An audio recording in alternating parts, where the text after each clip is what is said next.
अस्सलामुअलैकुम respected viewers. आज Eden of learning में उम्मे हुमायमा रुमान आपके लिए एक शॉर्ट सा टॉपिक लेकर आई हैं।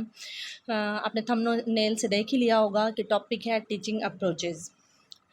असल में टीचिंग अप्रोचेज़ जो है वो कोई इतना ख़ास टफ़ टॉपिक नहीं है, लेकिन डेली लाइफ एग्जांपल से इसको मज़ीद अट्रैक्टिव बनाया जा सकता है। आज जो मैं अप्रोच लेकर आई हूँ ना आपके लिए टीचिंग अप्रोचेज़ के हवाले से, वो ये है कि ना सिर्फ मैं आप लोगों को डिफ़ाइन करूँगी कि व्हाट आर टीचिंग अप्रोचेज़, बल्कि मैं आपको डेली लाइफ एग्जांपल्स और टीचिंग मेथड से इनकी बेस्ट एग्जांपल्स भी जो है वो डिस्कस करूँगी आप लोगों के साथ। चलिए प्रोसीड करते हैं हमारे टॉपिक की तरफ। First approach of teaching style is teacher centred approach. तो टीचर सेंटर्ड अप्रोच क्योंकि नाम से ही ज़ाहिर है कि इसमें जो टीचर है वो एक्टिव होता है और जो स्टूडेंट है वो पैसिव होगा। तो इसकी एग्जांपल जो बेस्ट एग्जांपल है वो ये है कि लेक्चर मेथड जो है वो इसकी बेस्ट एग्जांपल हो जाएगी। किस तरह से?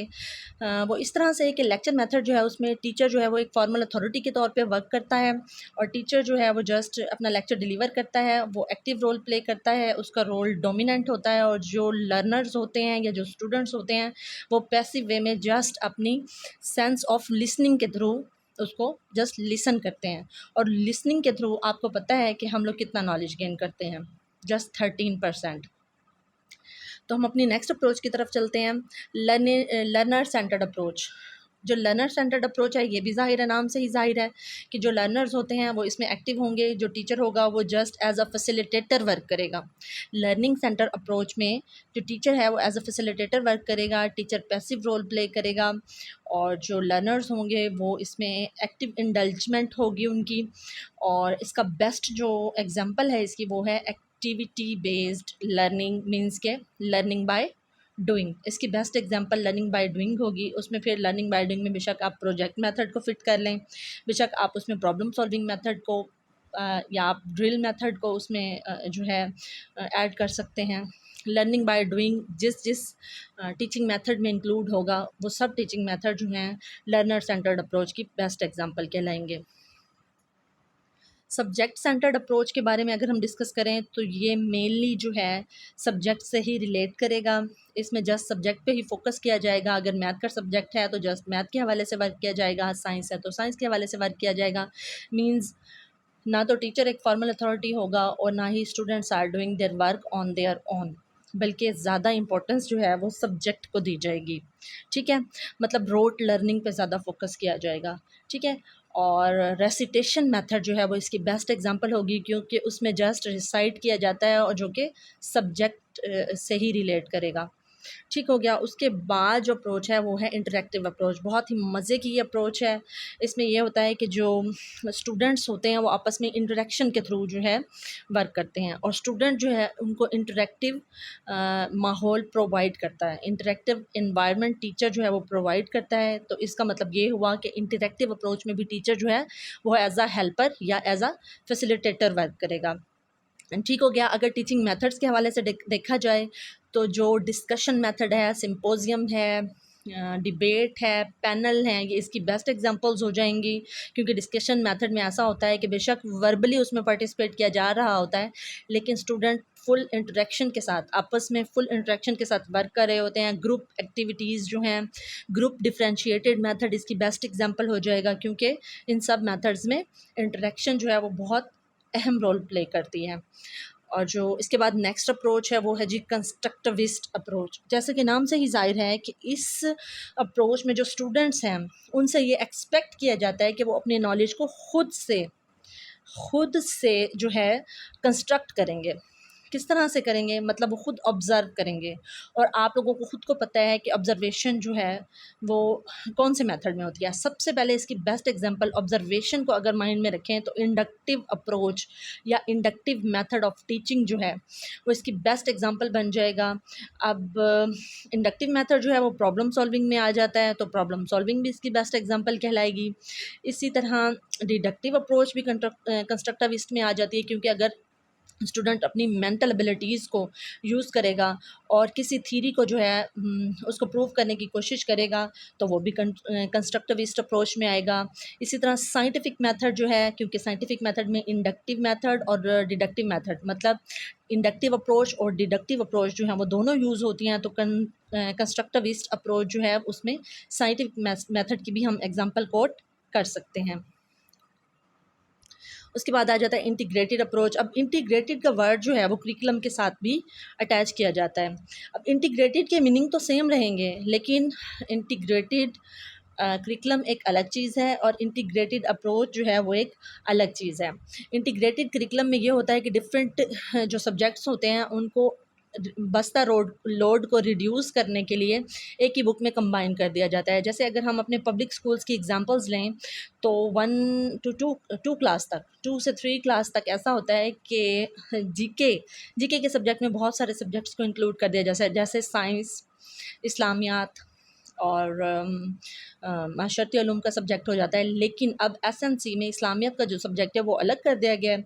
तो इंटीग्रेटेड करिकुलम की तो ये एग्जांपल हो गई, लेकिन इंटीग्रेटेड अप्रोच जो है उसमें ये होता है कि अगर आप एक सब्जेक्ट टीच करें एज अ टीचर और वही सब्जेक्ट जो है आपके किसी और सब्जेक्ट में भी हेल्पफुल प्रूव हो रहा है, देन ये इंटीग्रेटेड अप्रोच होगी। फॉर एग्जांपल, अगर मैं अपनी क्लास में मैथ का सब्जेक्ट पढ़ा रही हूँ, ठीक है, और साथ साथ मैं उनको ये भी बताती जा रही हूँ कि आपके मैथ के जो क्वेश्चंस हैं या न्यूमेरिकल्स हैं, ये फ़िज़िक्स में किस तरह से हेल्पफुल प्रूव हो सकते हैं, या आप मैथ के कौन से टॉपिक को फ़िज़िक्स में किस तरह से यूज़ कर सकते हो। फ़िज़िक्स के न्यूमेरिकल्स होते हैं ना मैथमेटिकल वैल्यूज़ में, या स्टैटिस्टिक के सब्जेक्ट में आपका मैथ का सब्जेक्ट हेल्पफुल प्रूव हो रहा है, तो वो हो जाएगा इंटीग्रेटेड अप्रोच।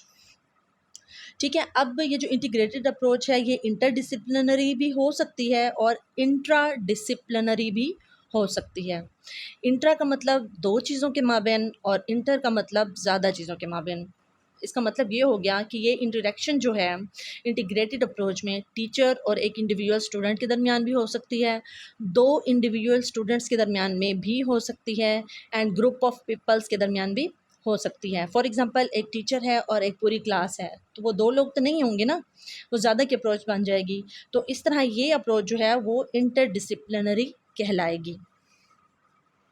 जी, हमारी नेक्स्ट अप्रोच जो टीचिंग के हवाले से है वो है मेटाकॉग्निशन। मेटा का मीन बियॉन्ड और कॉग्निशन का आपको पता है हायर मेंटल ऑर्डर या हमारी मेंटल एबिलिटीज़ के हवाले से वर्ड कॉग्निशन यूज़ किया जाता है। तो मेटाकॉग्निशन का मतलब ये होगा कि कॉग्निशन होता है हमारा थिंकिंग प्रोसेस। तो मेटाकॉग्निशन का मतलब ये होगा कि अगर एक इंडिविजुअल अपने थिंकिंग प्रोसेस के हवाले से डिस्कस करता है, मतलब जो वो थिंकिंग कर रहा है वो उसी थिंकिंग पे मज़ीद थिंकिंग करता है, तो ये मेटाकॉग्निशन कहलाएगी। जिन लोगों ने इंग्लिश लिटरेचर को स्टडी किया है तो उनको मैं एग्जांपल देना चाहूँगी कि वर्जीनिया वुल्फ एक बहुत अच्छी नॉवलिस्ट है इंग्लिश की, जिन्होंने स्ट्रीम ऑफ कॉन्शियसनेस पे बहुत ज़्यादा वर्क किया है।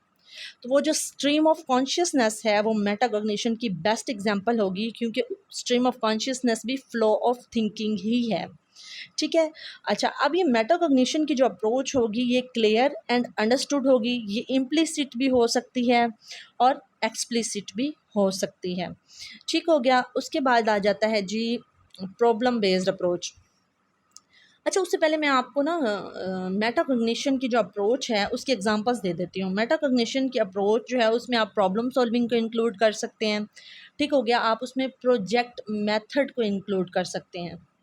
ठीक हो गया। उसके बाद आ जाती है प्रॉब्लम सॉल्विंग बेस्ड। अब जो प्रॉब्लम सॉल्विंग बेस्ड अप्रोच है उसमें भी आप प्रोजेक्ट मेथड को यूज़ कर सकते हैं, और उसमें जो है आप प्रॉब्लम सॉल्विंग मेथड ज़ाहिर है क्योंकि नाम से ही ज़ाहिर है। अब इसमें होगा क्या, इस अप्रोच में होगा ये कि प्रॉब्लम बेस्ड जो अप्रोच होगी इसमें जो स्टूडेंट्स होंगे उनको प्रॉब्लम दी जाएगी टीचर की तरफ से। आपका मेंटोर जो है वो आपको एक प्रॉब्लम दे देगा और ऐसी सिचुएशन एक क्रिएट करेगा जो कि प्रॉब्लमेटिक सिचुएशन होगी। अब उस प्रॉब्लमेटिक अप्रोच जो है उस पे जो स्टूडेंट्स होंगे वो वर्क करेंगे according to their mental abilities. ठीक है, वो उस प्रॉब्लम को एनालाइज करेंगे, उसके बारे में हाइपोथेसिस कायम करेंगे, फिर उस प्रॉब्लम को पे मज़ीद वर्क करेंगे, मतलब प्रोसीडिंग होगी, और उस प्रोसीडिंग के बाद वो उस प्रॉब्लम को सॉल्व करने की कोशिश करेंगे। तो प्रॉब्लम सॉल्विंग मेथड इसकी बेस्ट एग्जांपल हो गई, प्रोजेक्ट मेथड इसकी बेस्ट एग्जांपल हो गई, क्योंकि इसमें इंटरेक्शन भी होती है। ठीक है, जब प्रॉब्लम सॉल्व करनी होगी तो एक अकेला बंदा तो नहीं कर सकता ना, स्टूडेंट इस लेवल पे तो नहीं होते कि वो जो है एक गिवन टॉपिक को इंडिविजुअली कर सकें वर्क। तो इसके लिए ग्रुप्स जो है वो भी क्रिएट किए जा सकते हैं। तो ग्रुप डिफरेंशिएटेड मेथड भी हो जाएगा इसमें इंक्लूड प्रॉब्लम बेस्ड अप्रोच में। ठीक हो गया, प्रोजेक्ट मेथड भी हो जाएगा क्योंकि प्रोजेक्ट मेथड में भी मिलके काम किया जाता है।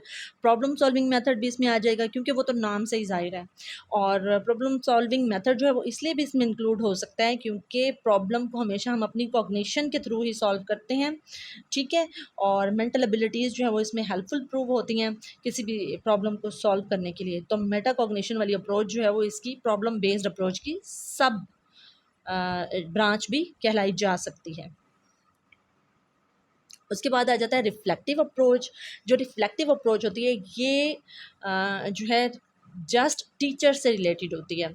बाकी जितनी भी ऊपर हमने जो अप्रोचेज़ हैं डिस्कस किए हैं वो टीचर सेंटर्ड भी हो सकती हैं और वो स्टूडेंट से भी रिलेट की जा सकती हैं तो वो टीचिंग अप्रोचेज़, उनका मेन फोकस तो टीचर के साथ ही होगा, लेकिन उनमें स्टूडेंट्स की इंटरेक्शन जो है वो भी हो सकती है। लेकिन रिफ्लेक्टिव अप्रोच जो है वो एक ऐसी अप्रोच है जिसमें जस्ट टीचर जो है रिफ्लेक्टिव नोट्स राइट करता है या रिफ्लेक्टिव ओवर थिंकिंग करता है अपने वर्क के ऊपर। फॉर एग्ज़ाम्पल मैं एक टीचर हूँ और मैं अपनी क्लास में जो है वो वर्क करवा रही हूँ। ठीक है, फिर उस ड्यूरिंग वर्क या अपने लेक्चर को डिलीवर करने के दौरान मैं अपने आप को भी एनालाइज कर रही होंगी या अपनी स्ट्रेटजी को, अपने टीचिंग मेथड्स को भी मैं साथ साथ जो है एक रिफ्लेक्शन उसका अपने माइंड में बनाती जा रही होंगी कि हाँ, मैंने जो वर्क किया क्या वो अप टू द मार्क है, क्या उससे स्टूडेंट्स का जो फीडबैक आ रहा है वो सेटिस्फैक्ट्री है, अप टू द मार्क है या नहीं है। जब मैं अपने लेक्चर को क्लोज़ कर लूँगी तो उसके बाद मैं खुद से उसको एनालाइज़ करूँगी और मैं ये देखूँगी कि मेरा जो मेथड था या मेरी जो स्ट्रेटजी थी या जो टैक्टिक्स या टेक्निक्स मैंने अपने ड्यूरिंग लेसन यूज़ की थी, टीचिंग के अमल के दौरान मैंने यूज़ की थी, क्या वो स्टूडेंट्स के लिए हेल्पफुल भी प्रूव हुई या नहीं हुई। अब मैं इसकी आपको डेली लाइफ से अगर एग्जांपल दूँ ना, तो जो पब्लिक स्कूल्स की मतलब गवर्नमेंट स्कूल्स की टीचर्स हैं वो इसको बेस्ट एनालाइज़ कर सकती हैं कि जिन्होंने एल&डी की क्लास को टीच किया है। तो एल&डी में ये होता है कि रिफ्लेक्टिव नोट्स राइट करती है टीचर, तो वो इसकी रिफ्लेक्टिव अप्रोच की बेस्ट एग्जांपल है। उसमें क्या किया जाता है, उसमें ये एनालाइज़ किया जाता है कि हमने इस तरह से वर्क करवाया, फ़लाँ प्रोसीजर हमने यूज़ किया, फ़लाँ टीचिंग मेथड्स हमने यूज़ किए, ये टेक्निक्स और टैक्टिक्स जो हैं फ़लाँ ऑब्जेक्टिव को, जनरल ऑब्जेक्टिव को या स्पेसिफिक ऑब्जेक्टिव जो है उसको गेन करने के लिए हमने फ़लाँ मेथड्स या टेक्निक्स या टैक्टिक्स यूज़ की और उनका ये फ़ायदा हुआ। इंडिविजुअल डिफरेंसेस को कौन से कंसेप्ट के लिए यूज़ किया या ग्रुप डिफरेंशिएटेड जो मेथड है उसको कौन सी कंसेप्ट को क्लियर करवाने के लिए यूज़ किया, उसके क्या फीडबैक्स आए, उसका आउटपुट हमें क्या मिला या हमने एट द एंड क्या आउटपुट जनरेट किया। ठीक है, उसके ऊपर रिफ्लेक्टिव नोट्स लिखे जाते हैं और फर्दर उन पे फिर वर्क किया जाता है कि अगर हमने अपना गोल जो है वो 100% अचीव नहीं किया, 100% तो ज़ाहिर है अचीव किया भी नहीं जाता, हो भी नहीं सकता किसी से 100%, लेकिन मैक्सिमम रिज़ल्ट जो है वो मैक्सिमम आउटपुट जो है वो हमने अगर जनरेट करना है तो उसके लिए हम मज़ीद क्या-क्या स्टेप्स ले सकते हैं। तो इस हवाले से अगर देखा जाए तो एल&डी के जो रिफ्लेक्टिव नोट्स टीचर राइट करते हैं वो इसकी सबसे बेस्ट एग्जांपल है। अच्छा, अब इससे अगला जो टॉपिक मैं आप लोगों के साथ डिस्कस करूँगी ना वो होगा फेजेस ऑफ टीचिंग।